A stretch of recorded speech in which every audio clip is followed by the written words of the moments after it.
pelo sinal da Santa Cruz, livrai-nos Deus, nosso Senhor, dos nossos inimigos. Em nome do Pai, do Filho e do Espírito Santo. Repete comigo: Senhor Jesus Cristo, com o sopro da vossa boca, expulsai todos os espíritos malignos. Ordenai que se retirem,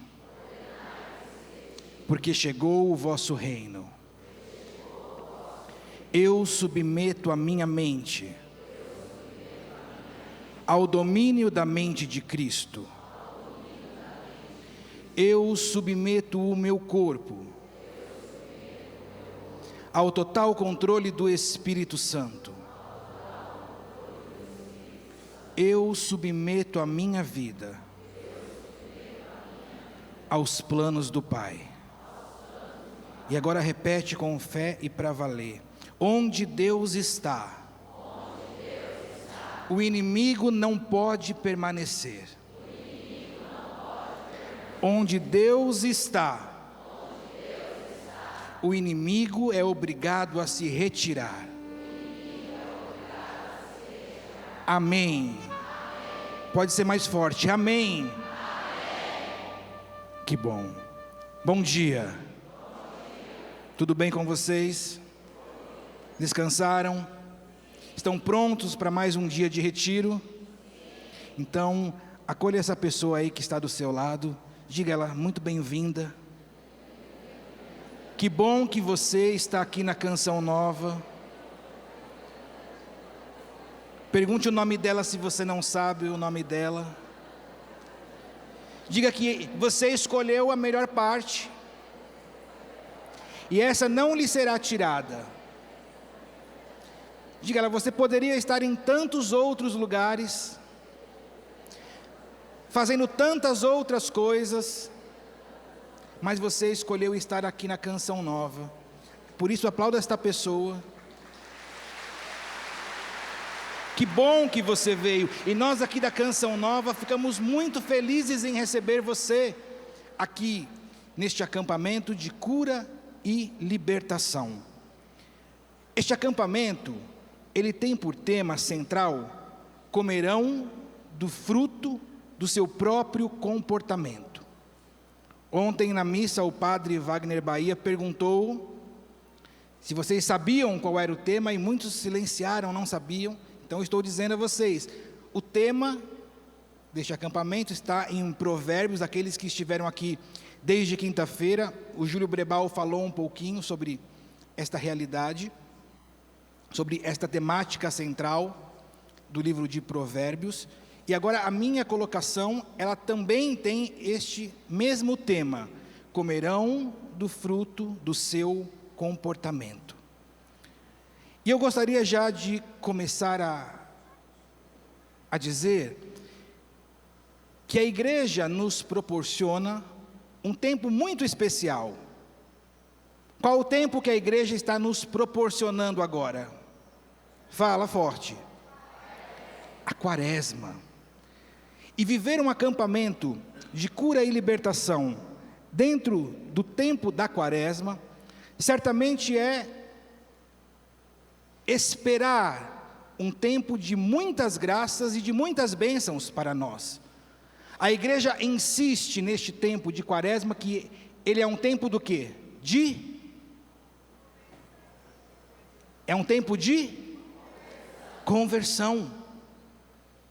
E por isso eu tenho a convicção de, como nos ensinou o nosso pai fundador, Padre Jonas Abib, que nada é coincidência, mas tudo é providência.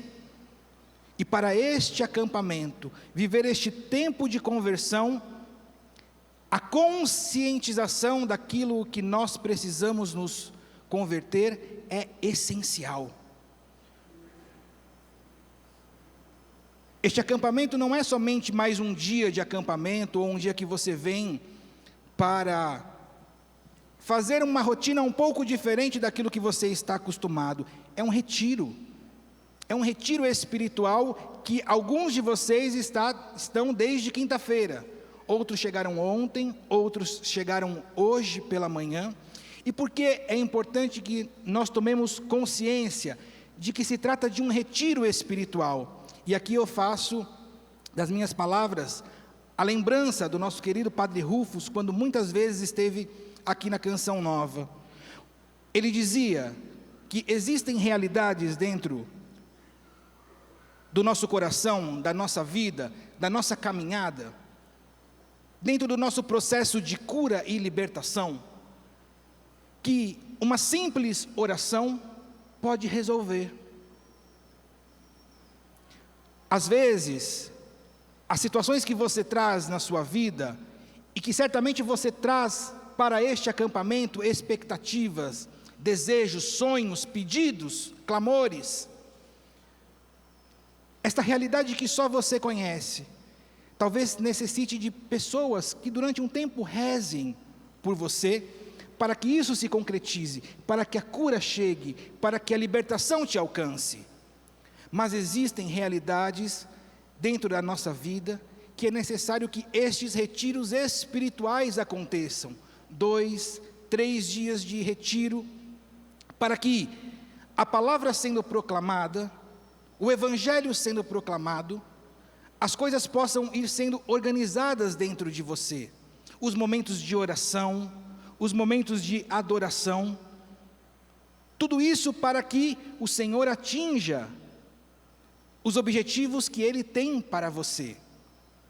Então, que bom que você escolheu estar aqui, porque nesses 2 dias, eu sei que o Senhor vai derramar muitas graças sobre você. Você crê nisso, sim ou não? Sim. Eu também creio, mas talvez não seja as graças que você está pedindo, mas sejam as graças que Ele tem para você nestes dias, porque mais do que você conhecer o que você necessita, é Jesus quem conhece aquilo que você mais precisa. E às vezes quando nós estamos nesses encontros de cura e libertação, a gente se preocupa muito em ver coisas mais espetaculares. Nós gostamos de ver aqueles gritos, aquelas curas, aquelas proclamações sendo ditas no nosso meio. Mas eu digo a você que isto não é o mais importante. O mais importante de um acampamento de cura e libertação é que nós vemos pessoas chegando aqui mortas e elas saem daqui ressuscitadas. Corações chegando feridos e saindo sarados. Ossos chegando ressequidos, mas recebendo a vida vital de Jesus para cada um de nós. E isso é o mais importante para cada um de nós. Diga para essa pessoa que está do seu lado: o Senhor atenderá as expectativas do seu coração. Creia. Talvez não vai ser do seu jeito, mas não se preocupe. O jeitinho do Senhor é o melhor. Acredite nisto. E por que é importante este tema, na qual eu vou partilhar um pouquinho com vocês? Comerão do fruto do seu comportamento. No fundo, esta palavra está dizendo que nós comeremos aquilo que nós comeremos aquilo que nós plantamos. Muitos chamam isso de lei da semeadura. Você colhe ou você come aquilo que você planta. Então é muito importante que nesta colocação, mais do que uma colocação, eu quero trazer reflexões para o nosso coração, para que dentro deste tempo da quaresma, esta pregação de hoje também te ilumine até o final destes 40 dias. Porque a maior cura e libertação que nós podemos receber é um coração convertido, um coração que se volte para Deus e que nós saiamos desta quaresma um pouquinho melhor do que nós entramos. Porque seria muito triste nós chegarmos ao final da nossa quaresma e percebermos que ela foi uma quaresma cheia de propósitos ineficazes para a nossa vida. cheio de propósitos, na qual nós não conseguimos colher os frutos e acabamos desanimando, porque nós falhamos. E porque é importante refletirmos sobre o nosso próprio comportamento, porque o nosso comportamento, e esta palavra em outras traduções da Bíblia vão dizer também de conduta. Então, por que é importante observar os nossos comportamentos, ou então a nossa conduta? Porque no fundo, o nosso comportamento nos revela quem somos. O nosso comportamento revela a quem estamos seguindo. Pensa um pouquinho aí no seu dia a dia, no seu trabalho, na sua família, o esposo, a esposa, os filhos dentro de casa. E a primeira pergunta é: o seu comportamento tem refletido o quê? Neste ambiente na qual você vive todos os dias. Se você está com seu esposo, com a sua esposa aqui, com seus filhos, olha para ela, não precisa perguntar nada, mas o que esta pessoa que está ao seu lado e te conhece diria daquilo que está refletindo o seu comportamento? Porque no fundo, o nosso comportamento vai também mostrar aquilo que nós vamos nos tornar. O que será que nós estamos nos tornando com as respostas, com a nossa conduta, com o nosso comportamento diante do nosso dia a dia? Porque se este comportamento não reflete a Cristo, ou não reflete no mínimo a luta intensa e o desejo de santidade, alguma coisa está errada. E neste acampamento, neste retiro de cura e libertação, precisa ficar claro uma realidade que eu gostaria que, a partir desta colocação, até o dia de amanhã, na missa de ir embora, você se dedicasse a perceber. Porque existem duas realidades que podem influenciar também neste nosso comportamento, nas nossas respostas do dia a dia, no nosso modo de viver a nossa vida. E nós vamos perceber que talvez a necessidade do nosso coração seja nos aprofundarmos nesta cura interior, porque existem realidades, meus irmãos, na nossa vida, que precisam passar pela cura interior.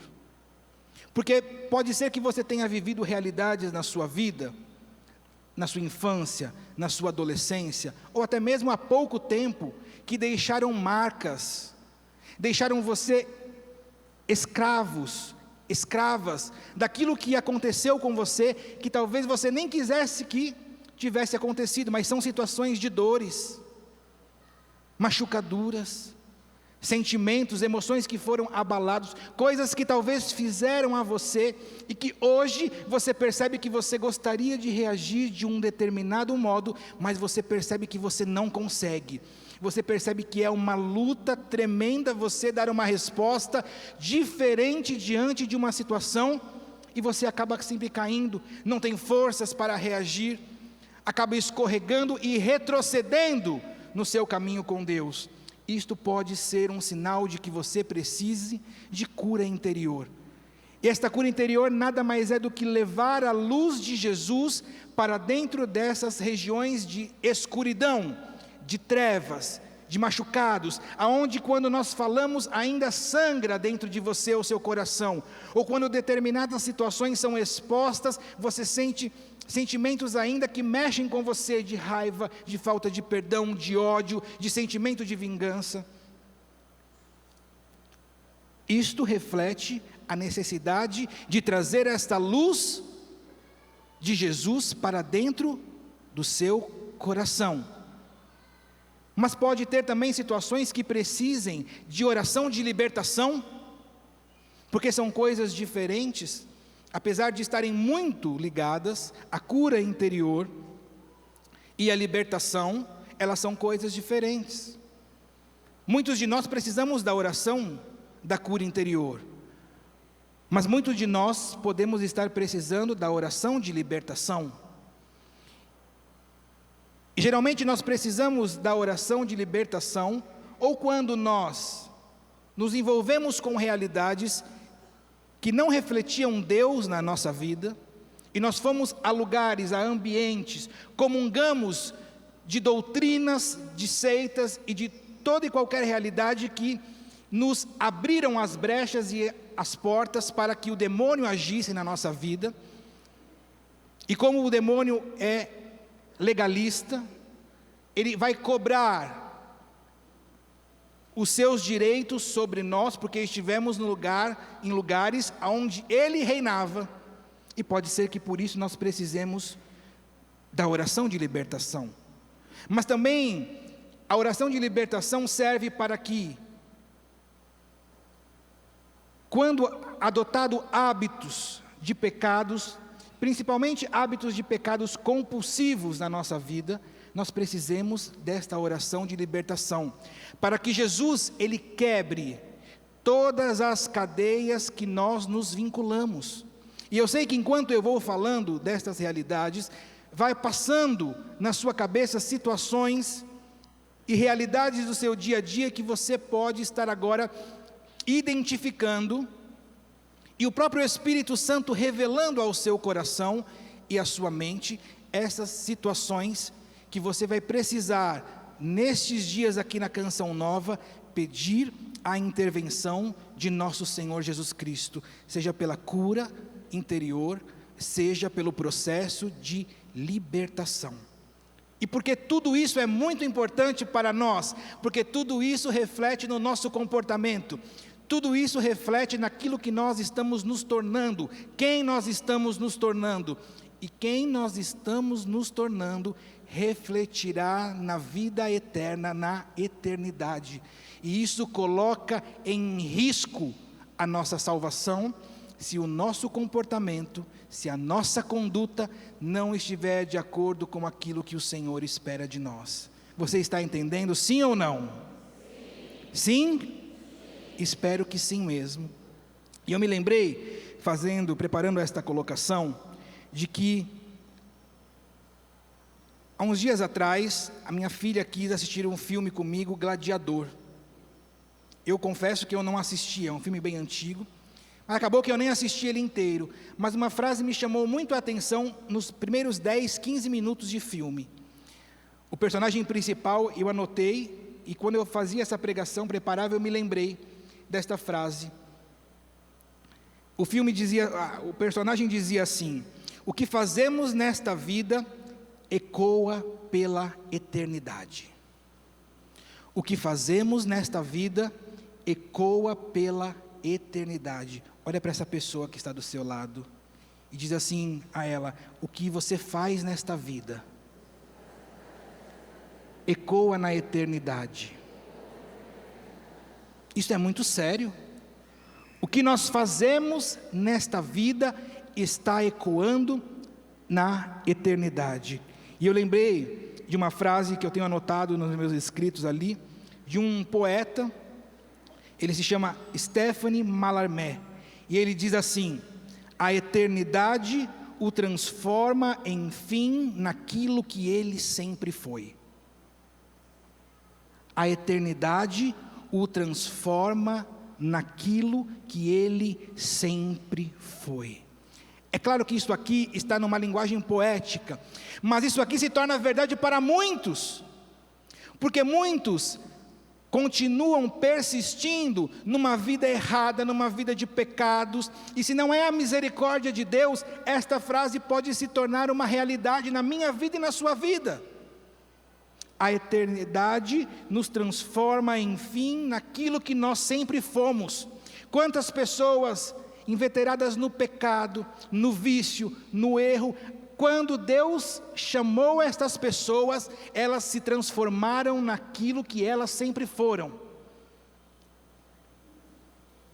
Olha um Padre Pio da vida, olha para a vida dele, ele se tornou, enfim, aquilo que ele sempre foi.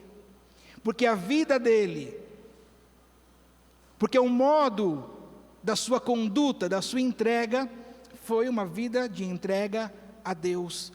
Se Deus te chamasse hoje, qual seria esta realidade? No que você seria transformado? O que você tem sempre sido e que talvez te chame hoje, e eu não sei se dará tempo de você se arrepender ou de se rever a sua vida, você pode se transformar naquilo que você sempre foi. E que desgraça seria se este tempo da misericórdia de Deus você não aproveitasse para mudar. Graças a Deus, se nós pensarmos naquele bom ladrão, a eternidade não o transformou naquilo que ele sempre foi, contradizendo esta linguagem poética, porém a misericórdia do Senhor alcançou. Muitos de nós seremos e fomos e continuaremos sendo alcançados pela misericórdia do Senhor, mas também muitos de nós e pessoas que nós conhecemos não tiveram esta oportunidade e rejeitaram a misericórdia de Deus. Quando nós estamos nos velórios da vida, nós podemos de fato experimentar e ver esta frase do poeta, porque quando estamos ali diante daquele caixão, daquele defunto que morreu, e ele já foi julgado, e ele está em algum lugar, todos eles se tornam bonzinhos, é ou não é? Aquele marido que foi mau, que foi um marido entregue ao vício, que muitas vezes agredia a esposa, adulterava, era viciado. Aquela esposa em vida não via a hora de se separar daquele esposo, mas se a morte o acometeu, ela está ali chorando e dizia: ele foi tão bom,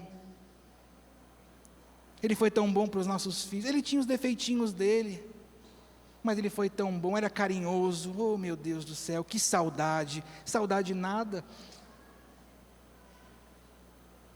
Ela queria se ver livre daquele homem, daquele traste logo, mas naquele momento ele se tornou bonzinho, mas naquele momento o ser bonzinho que as pessoas estão ao redor, lembrando os bons feitos, não servirá de absolutamente nada, porque a eternidade o transformou naquilo que ele sempre foi, se a misericórdia de Deus não o alcançou, ou ele não se voltou para a misericórdia de nosso Senhor Jesus Cristo.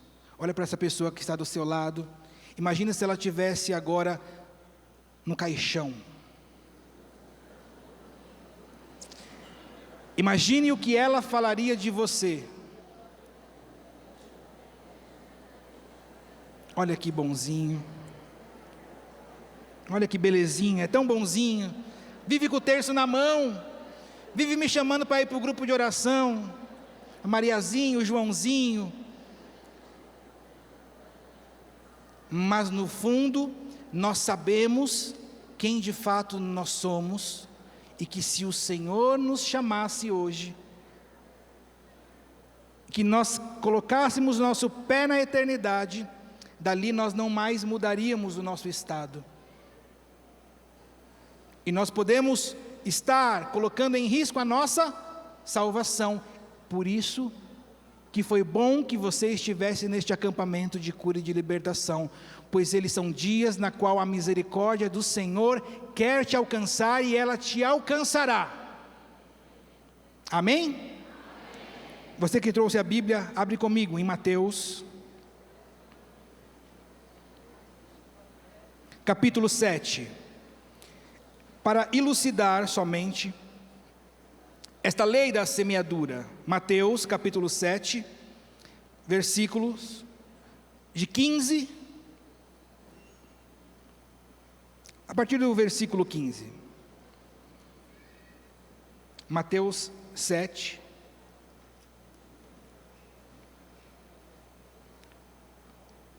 versículo 15. Cuidado com os falsos profetas. Eles vêm até vós em pele de ovelhas, mas por dentro são lobos ferozes. Pelos seus frutos os conhecereis. Acaso se colhem uvas de espinheiros, ou figos de urtigas? Assim toda árvore boa produz frutos bons, e toda árvore má produz frutos maus. Uma árvore boa não pode produzir frutos maus, nem uma árvore má produzir frutos bons. Toda árvore que não produz frutos bons é cortada e lançada ao fogo. Portanto, pelos seus frutos os conhecereis. É isso que o Senhor está dizendo.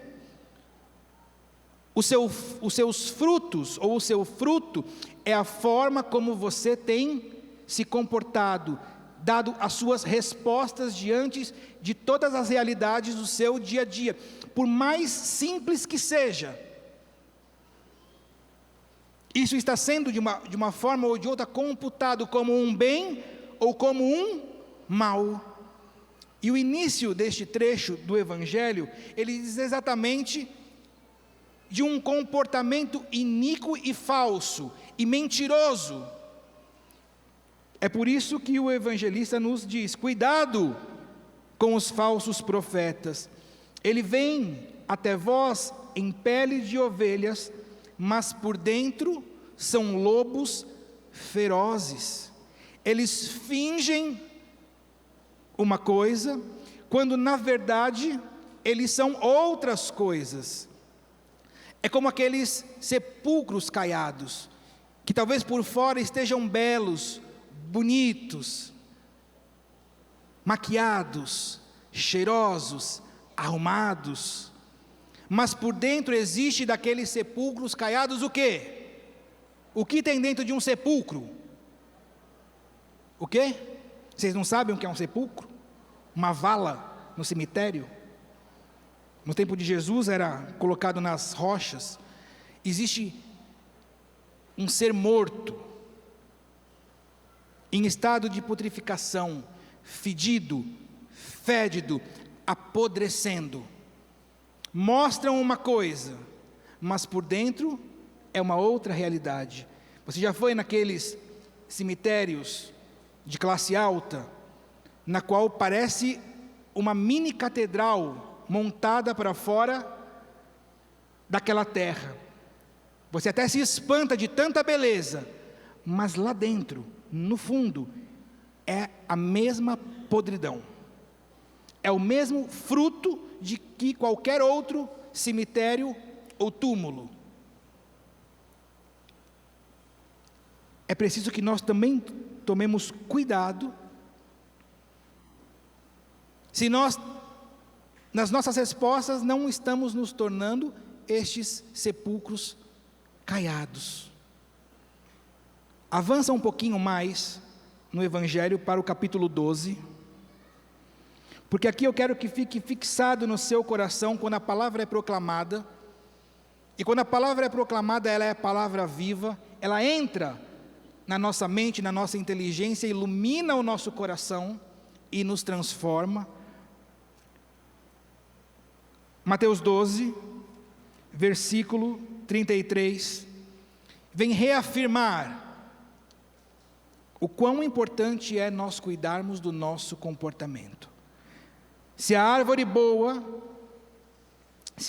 for boa, o fruto será bom. Se a árvore for má, o fruto será mau, e portanto, pelo fruto se conhece a árvore. Crias de víboras, como podeis falar coisas boas sendo maus? Crias de víboras. Só olha para essa pessoa do seu lado e não diz nada. A boca fala daquilo que o coração está cheio, transborda. Quem é bom tira coisas boas do seu tesouro, mas quem é mau tira coisas más do seu tesouro.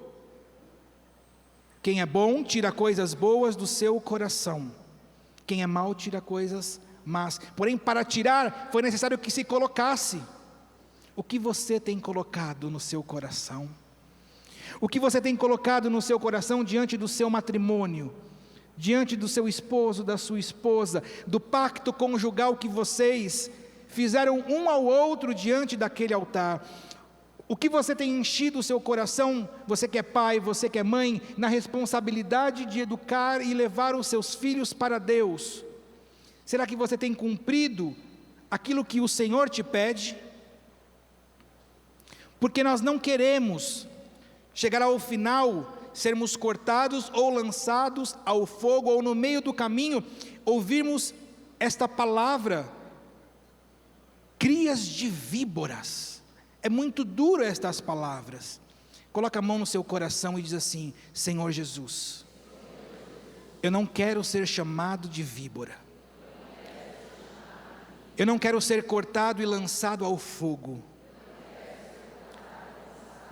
Por isso me ajudas, Jesus, a compreender onde eu preciso mudar, o que eu preciso mudar, que comportamento e conduta eu preciso assumir a partir de agora, porque isto é muito sério. Dai-me a tua graça, Jesus. Amém. Você não precisa pegar, mas para quem está anotando, anote. Mais uma palavra, em Jeremias 17, versículo 10. Diz assim: eu, o Senhor, examino o coração e experimento os rins. Retribuo a cada um conforme sua conduta, conforme o fruto de suas obras. Eu, o Senhor, examino o coração e experimento os rins. Experimentar os rins aqui, na antiguidade, eles acreditavam que nos rins estavam a concentração dos nossos sentimentos, das nossas emoções. É por isso que a palavra muitas vezes diz de rins, porque é nisso que eles acreditavam. O Senhor no fundo está dizendo: eu examino o coração, sou eu que conhece os seus sentimentos, as suas emoções, as suas intenções. Então, diante do Senhor não adianta fingir, não há fingimento diante do Senhor, há aquilo que nós realmente somos. Para o outro nós podemos mentir, para o outro nós podemos simular. Quantas vezes dentro da nossa casa nós conseguimos simular? Sim ou não? Você está irritado e você finge que nada aconteceu, está com cara de paisagem, sorrindo, mas por dentro você está pegando fogo. É ou não é? Quem é marido e esposa? Aqui levanta a mão. Olha para o seu marido e para a sua esposa. É ou não é assim? Você está sempre sorrindo? Claro que não. Mas no nosso modo de conduta, é isso que vai contar, aquilo que o Senhor está vendo. E agora, meus irmãos, por que tudo isso é muito importante para nós? Porque existe um olhar espiritual sobre nós, e que se nós não nos revermos, não olharmos o nosso comportamento, a nossa conduta e as nossas respostas, nós cairemos na cilada deste olhar. E este olhar está atrelado a um ser espiritual maligno, diabólico, que se chama diabo e os seus demônios. É por isso que este assunto para nós ele é muito importante, porque pelo nosso comportamento, pela nossa forma de vida, também o demônio está te observando.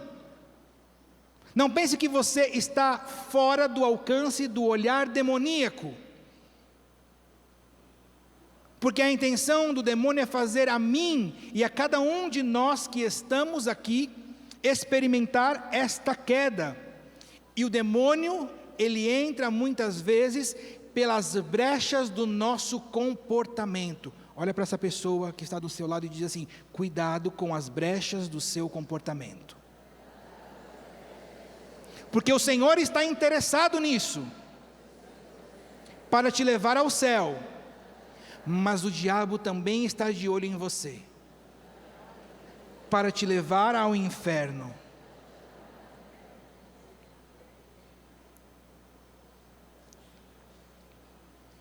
Veja o que aconteceu na conduta e no comportamento dos nossos primeiros pais, Adão e Eva.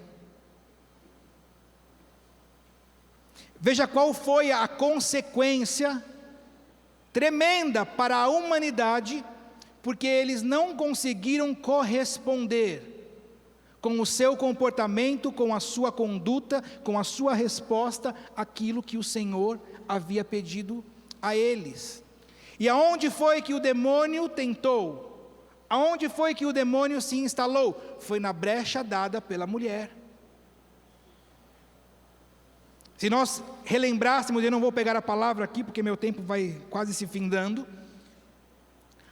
Lá em Gênesis capítulo 3, quando a serpente começa a dialogar com a mulher, é preciso que nós entendamos que naquele diálogo havia uma aproximação. Ninguém dialoga longe. E se há um diálogo, há uma aproximação.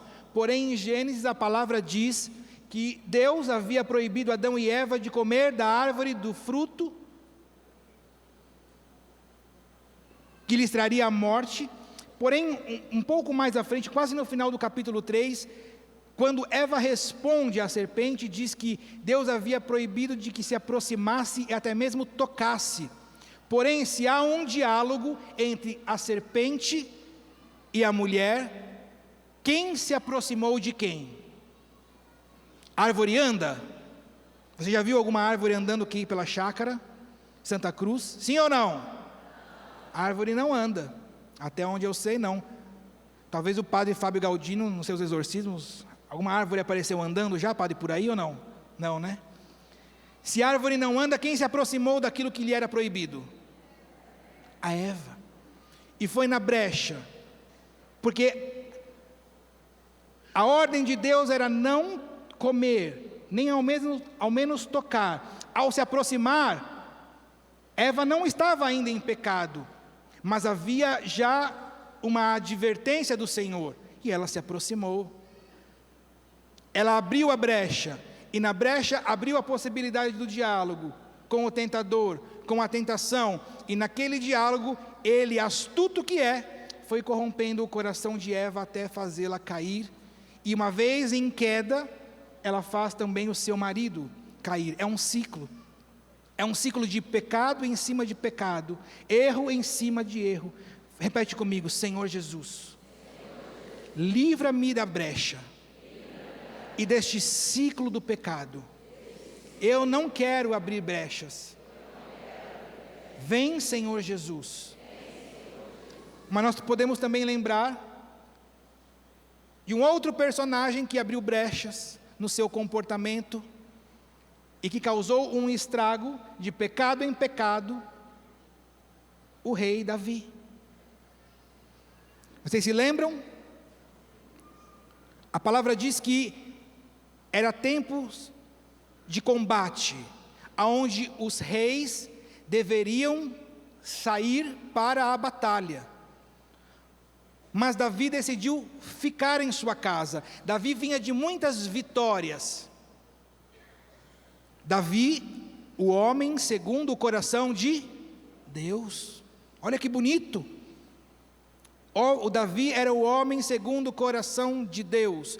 Mas nos tempos das batalhas, do combate, onde Davi, como rei, deveria estar no campo de batalha, a palavra diz que ele ficou em casa e mandou o seu general. A palavra não somente diz isso, a palavra diz que Davi ficou em casa e no período da tarde ele dormia.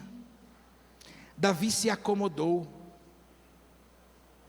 Davi perdeu a percepção de que, quando nos tornamos laxos, abrimos e escancaramos a possibilidade de cairmos. Davi dormiu até a tarde, e o demônio, como astuto que é, planejou tudo ao seu redor. E quando Davi acorda, lá no seu terraço, o que a palavra diz? Depois você pode pegar esta palavra, tomá-la inteiro, o livro de Samuel, 2 Samuel. Davi, ao se despertar do seu sono da tarde, ao andar pelo seu terraço, ele olha ao lado e vê o quê? Uma bela mulher, tomando banho. E Davi, até então, também não tinha pecado, porque se ele olhou e aquela mulher estava ali se banhando, ele não teve culpa. Porém, todo o ambiente estava já mascarado pelo mal. E Davi, ao invés dele corresponder rapidamente, o que ele faz? Ele permanece naquele naquela situação de erro, de pecado, ele olha, e ao olhar, ele é invadido por sentimentos, ele é invadido pelas suas paixões, e ele deveria lutar contra aquilo, porque ele era o homem segundo o coração de Deus, e ele deveria ter rejeitado, e ele fica, e o demônio está ali tentando, o demônio está seduzindo, o demônio está dialogando, e dentro de Davi provavelmente está aquela luta, eu fico ou saio, eu permaneço, o que eu faço? E o demônio vai ganhando território, vai ganhando território, vai ganhando território, e ele já, consumido pelas suas paixões, chama ao seu servo e diz, traga esta mulher para mim, porque eu quero me deitar com ela. Davi se deita com ela, Davi engravida ela é esposa de um dos seus generais, e daí todo o ciclo de pecado atrás de pecado, porque Davi abriu uma brecha.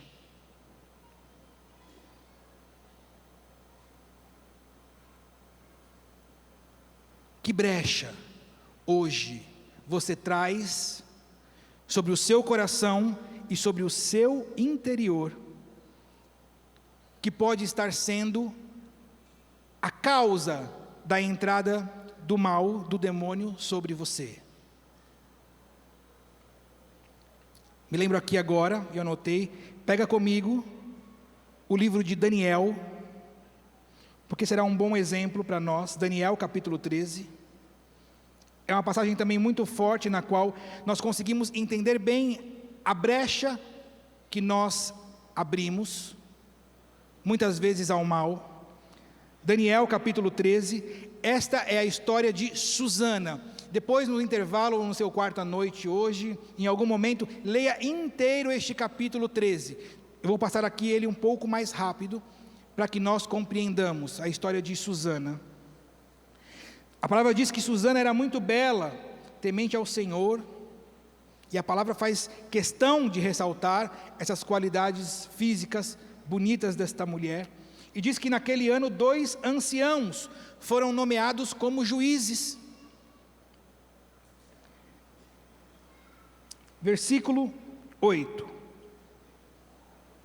Joaquim era o esposo de Susana, e ali na casa deles, esses juízes se reuniam para fazer ali aquilo que eram os seus deveres. E no versículo 8 a palavra diz assim: os 2 anciãos, todos os dias, viam Susana sair para dar o seu passeio e começavam a cobiçá-la. Quando todo o povo saía da casa, porque o versículo 7 explica, quando o povo ia-se embora por volta do meio-dia, Susana saía para dar umas voltas no jardim do seu marido. Quando o povo ia embora e Susana saía para dar umas voltas ali no jardim da casa dela, acontecia que esses 2 anciãos, todos os dias viam Susana sair para dar seu passeio e começavam a cobiçá-la. Começavam a abrir a brecha através dos olhos. Versículo 9: perverteram o pensamento e desviaram os olhos para não verem o céu, nem se lembrarem dos justos juízos. Olha que palavra forte. Começou pelo olhar, o olhar perverteu o pensamento daqueles 2 velhos, e desviaram os olhos para não verem o céu. Estes homens decidiram, de forma deliberada, desviar o seu olhar do céu. Desviar o olhar do céu aqui não significa do céu físico. Eles decidiram desviar os olhos de Deus, porque estavam tomados pela cobiça e os seus pensamentos envoltos de paixões, e a sua vontade já enfraquecida, nem se lembrarem dos justos juízos, porque se eles parassem um pouquinho para meditar e refletir, logo eles voltariam em si, e a palavra de Deus impactaria, os exporia à luz, mas eles rejeitaram olhar para o céu. Estavam os 2 feridos de amor por ela, só que um não contava ao outro a sua paixão, pois tinham vergonha de revelar seu desejo de deitar-se com ela. Os 2 estavam inflamados pelo pecado, e é óbvio que não diziam um ao outro o desejo de deitar com aquela mulher. Todos os dias a observavam. O pecado cria rotinas em nossas vidas, e as rotinas fazem com que nós caiamos em hábitos, e os hábitos nos refletem o quê? O modo como nós temos nos comportado. É por isso que é importante nós rever o nosso comportamento, revermos o nosso comportamento. Todos os dias a observavam, como sempre, com o maior desejo de vê-la. Um dia, um disse ao outro: vamos para casa, pois é hora do almoço. E saíram, separando-se um do outro. Ao voltarem, encontraram-se de novo no mesmo lugar. Parece aqueles programas de comédia, né? Vamos embora, vamos embora. Lembra do Chaves, Salete? Eu lembro. Né? Eu falava, vamos lá. Aí um ia para um lado, outro para o outro. De repente, estavam os dois próximos um ao outro de novo. É o que acontecia com esses velhos. Mas velho safado é demais, né? Né, Padre Bruno? Um foi para um lado, o outro foi para o outro, e de repente, os dois se encontraram no mesmo lugar. Perguntando um ao outro o motivo, confessaram ambos a sua paixão. A partir daí, combinaram o tempo em que pudessem encontrá-la sozinha. E aí, o decorrer dessa história, você depois leia na Bíblia, porque ela é um começo trágico para Susana, depois o Senhor a justifica, mas aqueles velhos carcomidos na malícia e no pecado se dão um mal. Mas tudo isso para dizer que o demônio também, o mal, também os observava, porque queria a condenação daqueles homens. E muitas vezes o demônio, isso é importante, não nos ataca na nossa fraqueza. Muitas vezes o demônio e a tentação nos ataca na nossa vulnerabilidade. E aqui há uma distinção bem importante. Existem realidades na qual nós somos fracos. Nós sabemos que ali está o nosso calcanhar de Aquiles, ali está a nossa fraqueza. Mas se o demônio se achegar com as suas tentações sobre aquele lugar, muitos de nós já estamos acostumados, então nós vamos conseguir repeli-lo. Porém, a tentação e o mal muitas vezes chega perto da nossa vulnerabilidade. E pela nossa vulnerabilidade, aí sim, ele chega na nossa fraqueza. E aqui eu coloquei alguns exemplos só para que você se percebesse nas situações do seu dia a dia.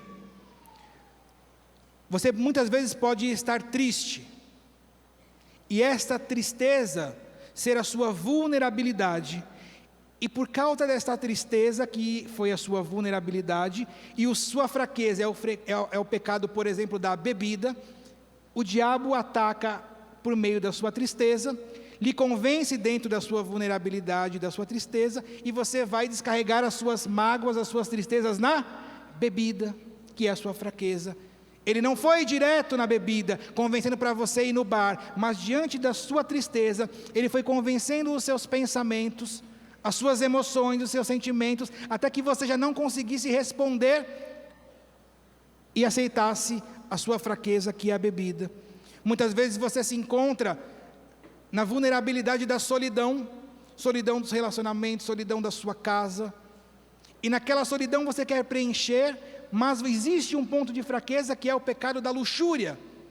Mas o demônio não foi pela luxúria, o demônio foi pelo sentimento de solidão. Assim a ansiedade, quantos de nós já caímos na gula porque estávamos ansiosos?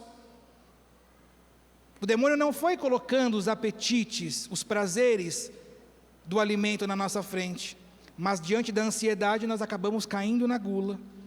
E tantas outras realidades que você agora e o Espírito vai colocando na sua mente, no seu coração, esses pontos de fragilidade, que por meio do qual ele atinge a sua fraqueza, da vulnerabilidade à fraqueza, da sua fraqueza ao pecado mortal. e do pecado mortal ao desejo de desligar você da sua eternidade com Deus e fazer com que você permaneça nessa situação de desligamento da sua alma com o nosso Senhor Jesus Cristo. Pergunta para esta pessoa que está do seu lado: você entendeu? Você entendeu porque é importante estar atento ao seu comportamento? Pergunta para essa pessoa: você está disposto a mudar? Você está disposta a mudar? Você compreendeu que existem brechas na sua vida? Cuidado. Não olha para mim não, olha para essa pessoa do seu lado e fala: cuidado, porque Deus está interessado em você, mas o cão também está. Mas nós podemos mudar isso, meus irmãos. Este tempo de Quaresma é o tempo que o Senhor, que a igreja nos dá, para que nós possamos fechar estas brechas, fechar este mal, fechar estas situações. Este acampamento de cura e de libertação, ele proporciona a você, Deus dentro deste acampamento, proporciona a você a corresponder. E isso se dará na sua vida quando você sair daqui, a partir da sua vida de oração. É por isso que você precisa fazer um propósito com Deus ao sair deste acampamento. Você precisa viver a sua vida de oração de verdade. Você precisa fazer este compromisso de entender que somente pela oração, mantida de forma constante, fiel, dedicada. E eu gostei da imagem que o Inácio nos trouxe, porque se na adoração, se nós estamos dentro da lei da semeadura, o que nós plantamos, nós colhemos.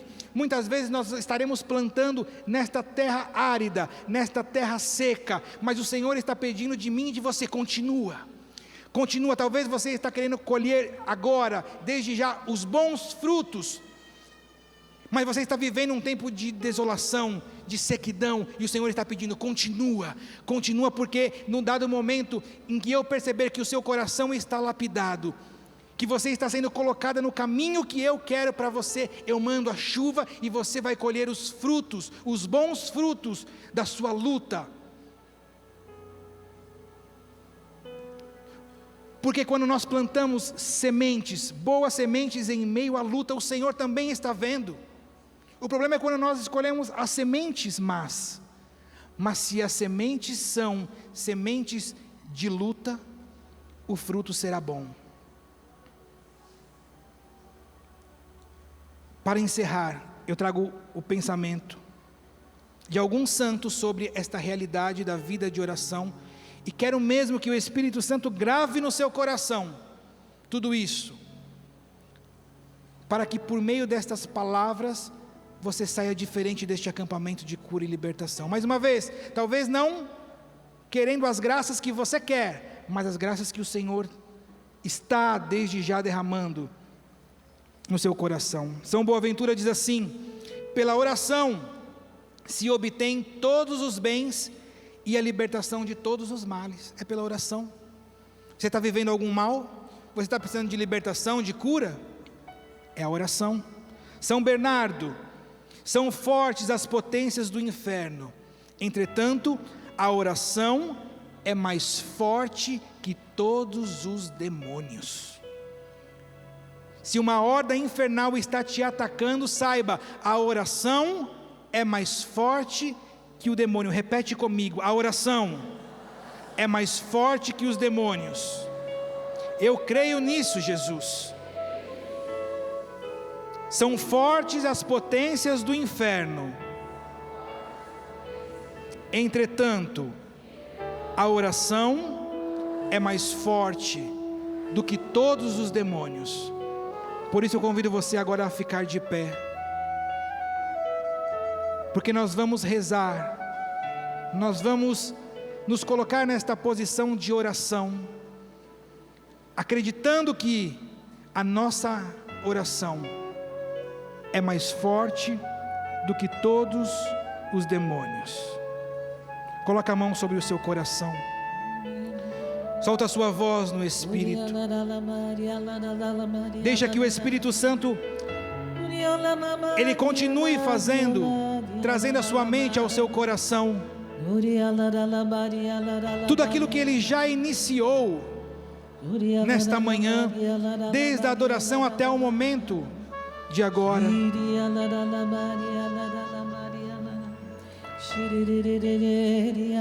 A obra iniciada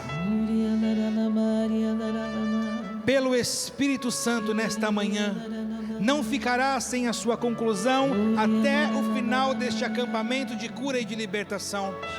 Por isso, solta a sua voz com mais força agora. Deixa que o Espírito Santo, o santificador,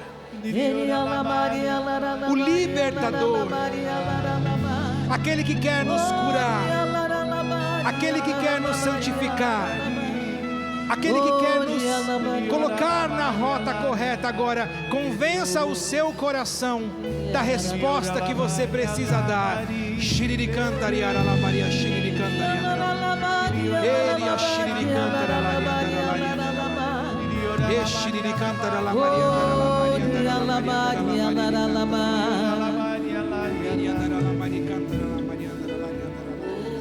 Eu me decidi, quero estar bem cheio do Espírito Santo.